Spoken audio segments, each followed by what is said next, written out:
I'm Mia Sutton, a 31-year-old white American project manager in commercial real estate. 8 years ago. The porch light shook like it was afraid of me. We had just buried my dad. Now my stepbrother, Trent, slid a new key into our front door and handed me a paper. It said notice of trespass, with my name spelled right, like a cold joke. My uncle, the executor, stood close by. It's for stability, he said, like I was a storm. I held the old gate remote tight in my hand. It was the only thing from the house that was still warm. I didn't argue. I didn't cry. I stepped back onto the gravel and let the porch light burn my shape into the night. Trent smiled, all teeth. You're not part of this family anymore. I turned and walked to the road. The gate remote pressed into my palm like a promise. If I could not win by shouting, I would win by paper. I told myself one simple truth: land remembers documents more than words. I would learn those documents. I would find my way back by the front door, holding a key no one could take. Tomorrow would be my first step, and I knew exactly where to go. I slept in a cheap motel with a humming AC and a thin blanket. At sunrise, I drove to the county clerk's office. The clerk did not care about my family drama. She cared about file numbers, dates, and fees. Pull everything on Sutton Ridge, LLC, I said. She slid a stack toward me. You'll want copies, she said. I did. Back at the motel, I opened a new notebook. On one side I wrote what they say I can't have. On the other side I wrote what the records say I can. The second side was empty, but that blank space kept me calm. I took a breath and started reading. Deeds. Easements. Old tax bills. I traced the property lines with my finger like a map of my heart. I thought about my dad at the kitchen table, checking lists, counting bills, never rushing, never lying. People like to make land romantic. He used to say, land is work you can touch. I made a plan. I would learn the rules that owned the land. I would follow each rule, one by one, until the rules pointed back to me. But first, I needed a base camp, and a door that locked from the inside. I rented a tiny duplex 3 towns away. The walls were so thin I could hear my neighbor's TV. I set up a card table as my desk. I bought banker's boxes and labeled them in black marker. Deeds, operating rules, taxes, easements, letters, notes. The boxes made a little wall around me. It felt like a fort. A quiet one. Money was tight. I took a second job at a bakery at 4 a.m. Then I copied filings at noon. Then I read at night until the letters blurred. At the post office, a neighbor from our old road handed me a yellow envelope. I thought you still lived at the big house, she said.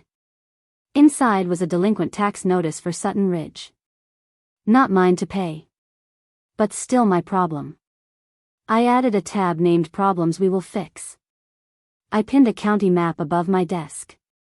I used blue thread to outline our land and tied knots at each corner. Land is stories with measurements. I didn't need their love. I needed to become legible to the land. Now I needed to know if the land had rules that could lead me home.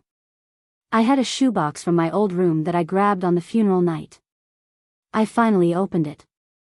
Inside were curled photos, my mom's small silver locket, and a folder with my dad's writing, Sutton Ridge, LLC, operating agreement, signed.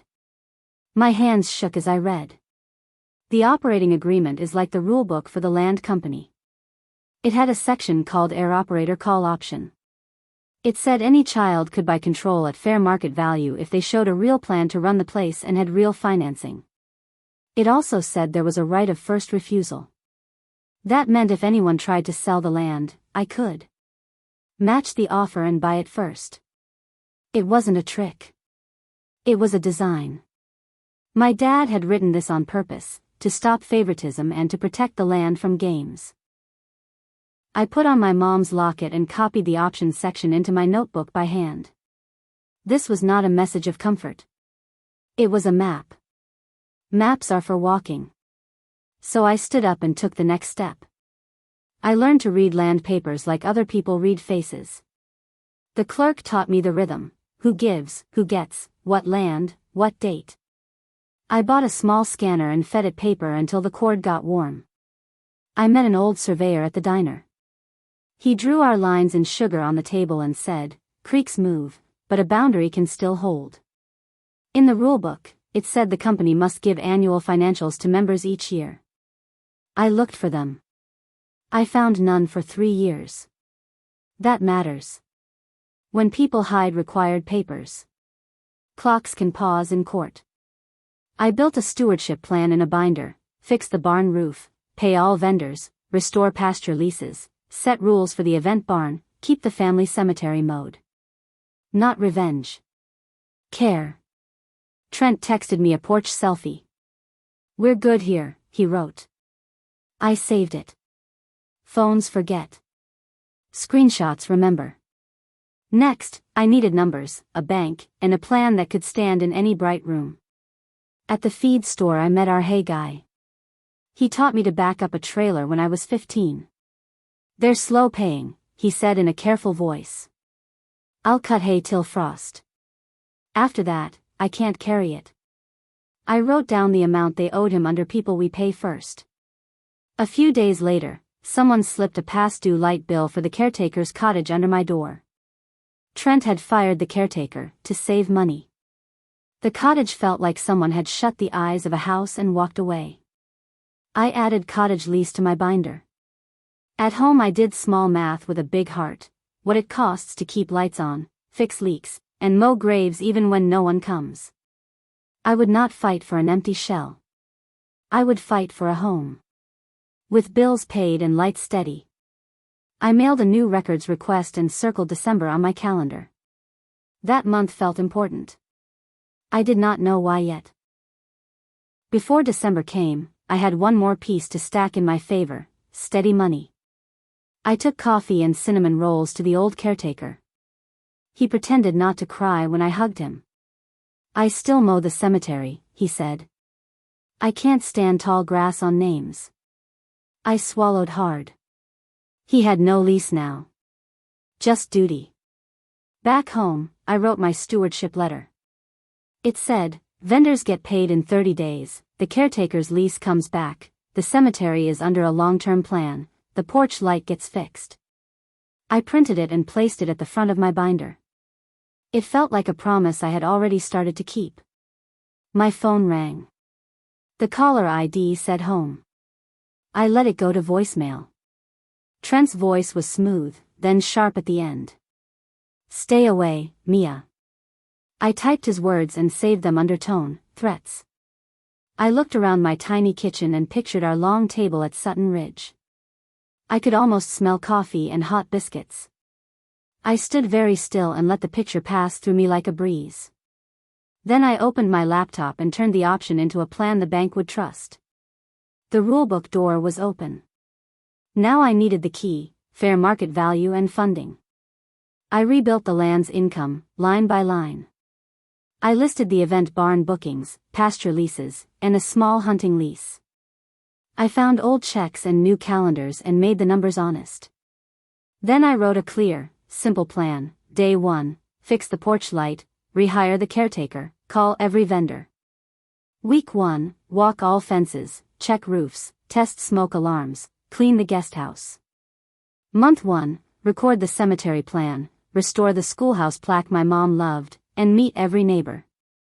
I brought the plan and numbers to a community bank. The loan officer read in quiet. "Bring the appraisal," he said. "Bring your plan to run it right." 2 days later, I got a letter of intent.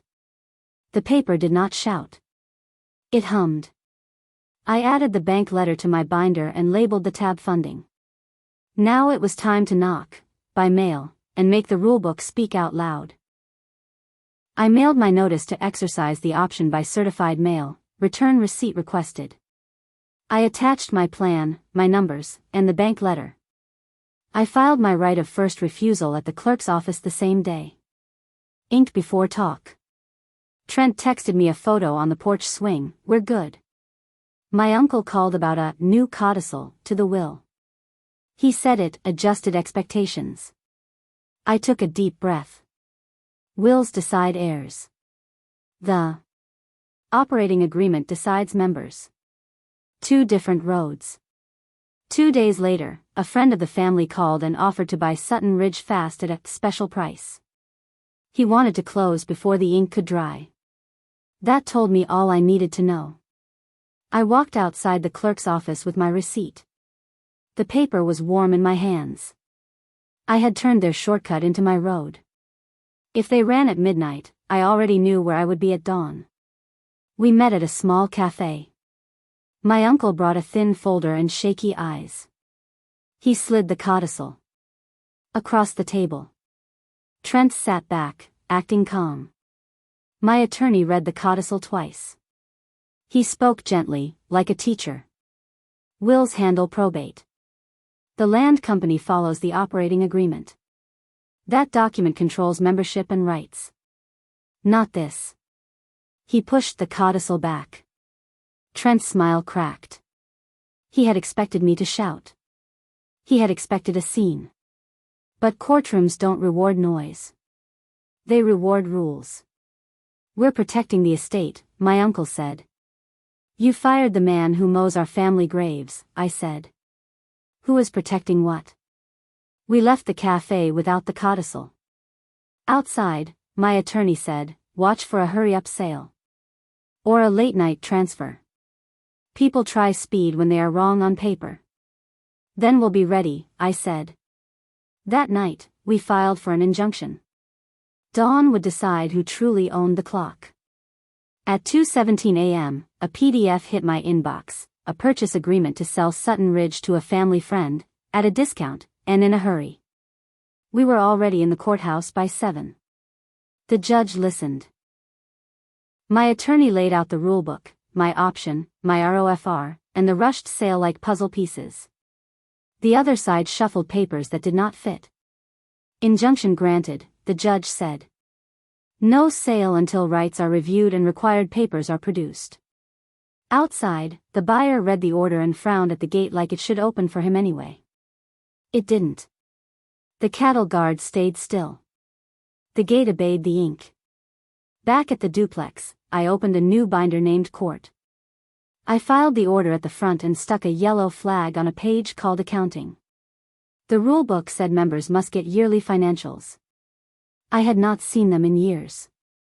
If the numbers were missing, a second clock might be waiting to help me. The sheriff served the injunction. It was a calm Thursday for him, but a turning point for us. The buyer's truck spun dust and left. The porch looked smaller than I remembered. Paint peeled like a story told too many times. At home, I wrote annual financials on a sticky note and stuck it to my bathroom mirror. The rulebook said the company must give members financials each year. If they did not, the option clock could pause. Time is part of the law. Hiding papers can't make time your friend. My attorney texted, ready to demand the accounting? I sent a photo of the sticky note. We filed our motion that afternoon. I slept better that night. Not from winning, but from order. I learned something new about myself. I do not need to be loud. I need to be early and exact. Now the court would look for what should have been there all along, the numbers. The courtroom felt like a quiet storm. My attorney spoke in plain lines. The operating agreement requires annual financial statements to members. None were sent for 3 years. He showed letters, receipts, and silence. The judge nodded. When disclosures are not made, she said, the option period can toll. That means the clock stops until the papers are given. The time they hid became time I could use. Trent walked past me and whispered, "You're ruining us." I kept my eyes on the clerk, who stamped our order. Paper is steadier than whispers. Outside, I called the caretaker. "Hold on," I said. "We are getting closer." He laughed like a rusty hinge. "I'll mow anyway," he said. "That's my promise." I added a tab named Tolling to my binder and wrote the judge's words at the top. The next fight would be about value. And value must tell the truth, even when it hurts. They brought an appraisal that acted like the barn made no money and the fields were empty. It cut income and blew up costs. It did not match the life of the land. We asked for a neutral appraiser. I gave him proof, signed barn bookings with deposits, pasture checks, and a letter from the hunting club. He asked me about the barn roof, the pond bank, and the cemetery. I gave him my plan. He drove the back road alone. When his report came in, the numbers were honest. The value was fair. Not high, not low. Fair. Trent texted, "You're gaming this." I saved the message and kept going. Fair does not need to yell. It stands. I bought a box of thank you cards. My attorney looked confused. What for? The vendors who waited, I said. They will be first in line when this closes. But the next paper I found was not about money. It was about a road my dad saved on purpose. I found an easement my dad recorded years ago. It gave a public right to use the back road, ingress and egress, so the land could breathe. The developer's plan needed a closed gate there. The easement said no. You can paint a gate gold, but if the paper says open, it stays open. In court, their planner showed pretty pictures of shops and lots. I held up the easement. The judge read it and nodded. Any plan must respect this road. I drove to the cemetery after court. The grass was neat. Someone had mowed. I touched my father's name and whispered, "Thank you for writing things down." He had saved me with a pen. As the sun fell, the fields turned copper.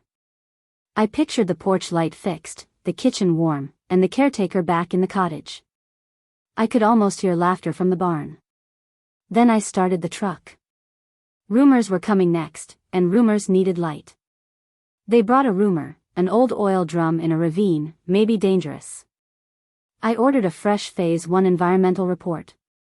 The inspector tested soil, took photos, and wrote the truth. The report said no recognized environmental concerns. The old drum should be removed and noted. That was all. We filed the report. The bank smiled. The judge moved on. Facts are stronger than fear when they are measured and written. I put a green dot on my map where the drum was. Under it I wrote one word, done. Not because I was done with work, but because the truth had been measured. That night I opened the window. The air smelled like wet earth after a short rain. I slept with the map on the chair beside me. The next day, real people, our people, would speak on paper. And the court would listen. I asked the hay guy, the electrician, the florist, and the caretaker to write short statements with dates and amounts. No drama. Just what was owed and what had happened. We filed them. The judge read every line. Sutton Ridge is not an idea, she said. It is obligations. On the steps, a mother stopped me. Her daughter had married in our barn. The porch light went out during the toast, she said, shy. We used our phones. I promised to change that bulb myself. Back at the duplex, I wrote checks to the vendors and sealed the envelopes. On each I wrote, "Hold, mail after closing." I wanted the checks ready. I wanted my promises ready too.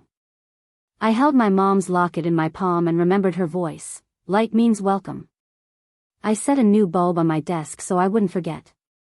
Next, I would prove Trent broke a rule in the very heart of the rulebook. We found the caretaker's cottage lease in the files. It had been ended without member consent, which the rulebook did not allow. My attorney asked the judge to restore the lease. Until the case was done. The judge signed the order. "Rules are not suggestions," she said. I drove straight to the cottage. The caretaker stood on the step with his hat in his hands. I handed him the keys. "Your porch light will be on tonight," I said. He nodded, eyes bright. Like old times. At midnight, the other side emailed a cash offer to make me go away. It came with a silence clause, so I could not speak about any of this. I looked at the caretaker's porch shining like a small moon. I typed 2 words, respectfully, no. I went to bed and slept hard. Not from power. From peace. But they would try one more trick. And this time, numbers would catch them clean. They forgot the barn income again. I printed the calendar, deposit slips, and thank you emails from brides. I brought them to the neutral appraiser. He added the missing dollars to the NOI. Net income. The value changed with a soft click, like a latch closing. In a side room, Trent glared at me. "You're stealing," he said. "No," I said. "I am counting. There is a difference. Counting pays bills. Lies bounce checks." The judge reviewed the updated value and nodded. "This is reality," she said. The court moved the case forward. I moved, too. I bought fresh flowers from my mom's grave and put them in a jar next to her name. On the drive home, my phone buzzed. The bank officer texted, "Term sheet updated. Ready to close when the court says go." I typed back 1 word, "soon."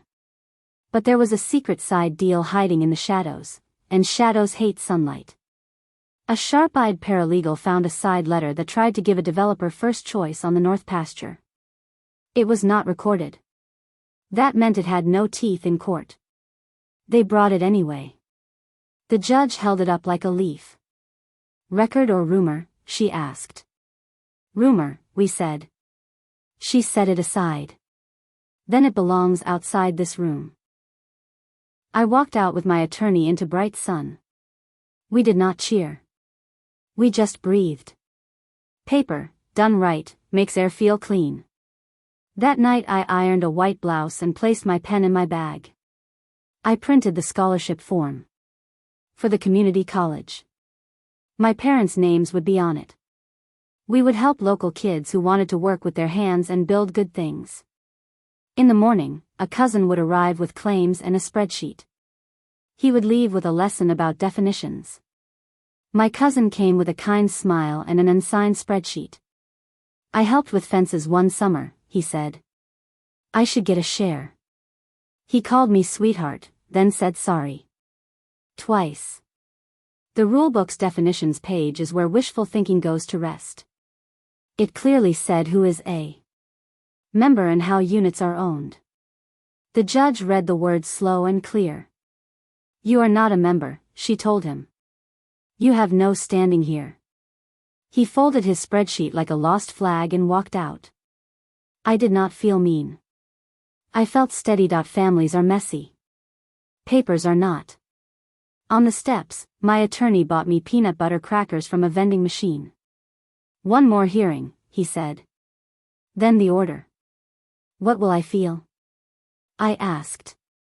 "Tired," he said, "and useful." Useful was enough for me. The next chapter would decide the house, and something else, too. They tried again. A bigger cash offer. "Take it and move on," their lawyer said. "Start fresh." I thought about the caretaker on his porch, the florist's unpaid invoices, the hay guy's rough hands, and the porch light that went dark during a wedding toast. Fresh does not always mean far. Sometimes it means the same house with better rules and the lights left on. "I will not sell my place in my own story," I said.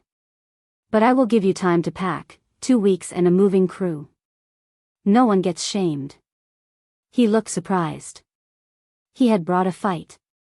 I brought a policy. That night I packed a small box. My pen, the gate remote, my mom's locket, and the scholarship form. I set 2 alarms. The judge read her ruling in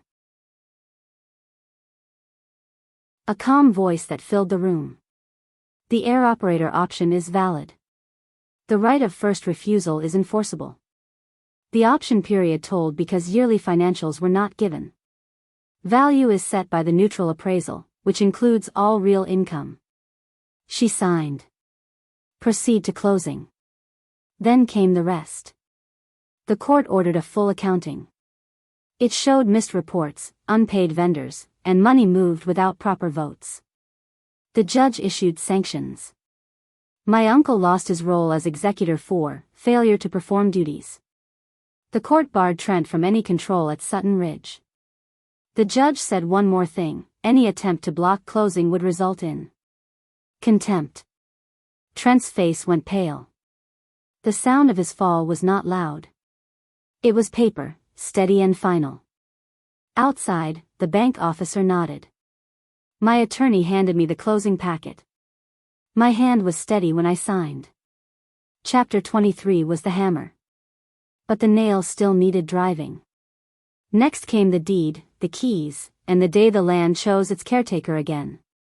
We closed. The deed had my name. The clerk stamped it, and the stamp sounded like a heartbeat. The sheriff delivered the court order to Sutton Ridge. A bank truck arrived to pick up equipment Trent had bought on credit he could not keep. The buyer who tried the midnight deal got a polite letter: sale enjoined. Do not trespass. I drove through the gate with the remote I had kept for 8 years. The caretaker met me at the porch. Welcome home, he said. I changed the porch bulb with my own hands. It shone warm across the steps like the house was breathing again. I wrote checks to the hay guy, the electrician, and the florist. I rehired 2 part-timers Trent had cut. I posted 3 job listings at the library, grounds, events, maintenance. I recorded the cemetery plan so it would last longer than any of us. That night, Trent sat in his truck by the gate. He did not come in. He read the sign that said no trespassing by court order. He drove away slow. One more thing waited for morning, the final reckoning, and the future I would build in the open. Morning was quiet and bright. I signed the Sutton scholarship papers at the community college. My parents' names were on the form. We would help local kids learn the trades that keep towns alive. The dean shook my hand like we were planting a tree. Back home, I walked each room with a clipboard. I made small notes and fixed small things. I hung my mom's locket on a little hook by the door. The caretaker turned on the coffee. The kitchen smelled like we had never left. A letter came from the court. The final accounting was accepted. Sanctions stood. My uncle was out, for good. Trent was barred from any role at Sutton Ridge and ordered to repay what he had moved without votes. He would not be back, by law, not by mood. I stood at the gate at sunset. I pressed the remote. The gate closed with a soft click, not like a jail, but like a promise. The light over the porch burned steady. I did not post a photo. I posted job openings. The land does not want a winner's speech. It wants work. This is not the end. It is the start of everything I came here to do. I didn't post a victory photo. I posted the job listings. Trent chose a different road, my door stayed closed. The revenge was never about making him small. It was about making me whole, with receipts, not rage.